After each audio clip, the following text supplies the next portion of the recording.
On Sunday, October 19, 2025, at approximately 9:30 am local time, the Louvre Museum in Paris, the world's most visited museum and home to some of humanity's most treasured artifacts, became the target of one of the most astonishing museum heists in modern history. In broad daylight, masked thieves entered the Louvre and walked away with priceless pieces of the French crown jewels in less than 7 minutes. This was not a slow, chaotic burglary. It was a fast, coordinated operation executed with precision. What made it possible, and what it reveals about security in the modern age, are questions that continue to shock people across the globe. It was a quiet fall morning in Paris, hours after the Louvre opened to the public. Visitors were milling through the galleries. In the Galerie d'Apollon, part of the museum's prestigious Apollo Gallery, France's historic crown jewels had been on display for more than a century. Rare items tied to Napoleon and the French monarchy, normally considered untouchable. The gallery, commissioned by Louis XIV and completed over 2 centuries ago, was a symbol of cultural heritage. Few expected it to be breached in broad daylight. According to official reports, 4 masked individuals armed with angle grinders and power tools approached the Louvre from the side facing the Seine River. The thieves brought with them a truck-mounted basket lift, a piece of equipment that blended in with nearby construction activity and drew no immediate suspicion. Using the lift, 2 of the suspects ascended to the first-floor window of the Apollo Gallery, cut through the glass with battery-powered tools, and entered the museum. That moment marked the beginning of a theft that would last no more than 6 to 7 minutes.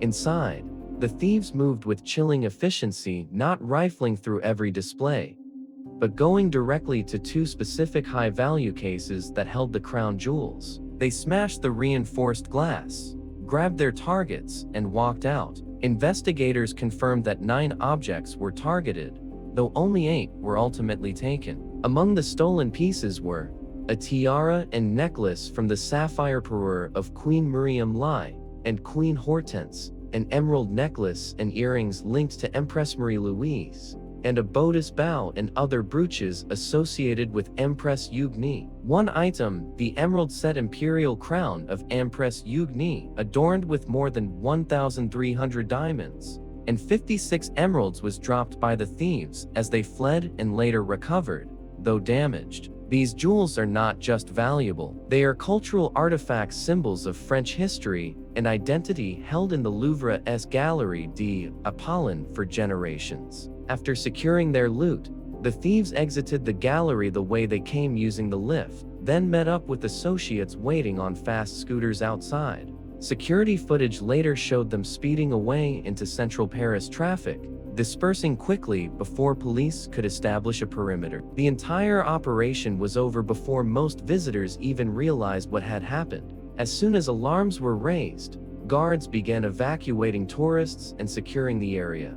But the criminals were already gone. French authorities launched a nationwide manhunt immediately. Within a week, 2 suspects in their 30s from Seine-Saint-Denis, a suburb of Paris, were arrested, and further arrests followed as the investigation continued. Prosecutors reported that some suspects have even partly confessed to their roles in the theft. DNA evidence from a scooter and glass display cases helped investigators track down individuals linked to the crime. Authorities have filed charges including theft and criminal conspiracy, carrying potential sentences of up to 15 years in prison if convicted. The heist has prompted intense scrutiny of museum security. An official inquiry revealed troubling vulnerabilities. Only one of 2 nearby security cameras was functioning properly, limiting real-time monitoring. Guards and police initially reacted slowly, with reports suggesting the thieves had about 30 seconds to flee before authorities could have intervened. This has raised serious questions about how such a high-profile institution could be breached so quickly. During regular visiting hours and with visitors inside, the robbery was widely denounced as an attack on cultural heritage. France's president called it an assault on history itself and vowed that the perpetrators would be brought to justice. News of the theft spread worldwide, captivating art lovers, historians, and mystery fans alike. The Louvre temporarily closed parts of the museum and installed new security measures, including bars on the balcony used in the entry. The heist even inspired artistic responses. Designers recreated replicas of the missing jewels during Paris fashion events, blending homage with creativity. Despite the arrests, none of the main stolen pieces have been located. Investigators warn that the jewels' historical significance makes them extremely difficult to sell legitimately. It's believed they may be hidden in private collections, melted down, or otherwise altered to avoid detection, a common fate for stolen high-value artifacts.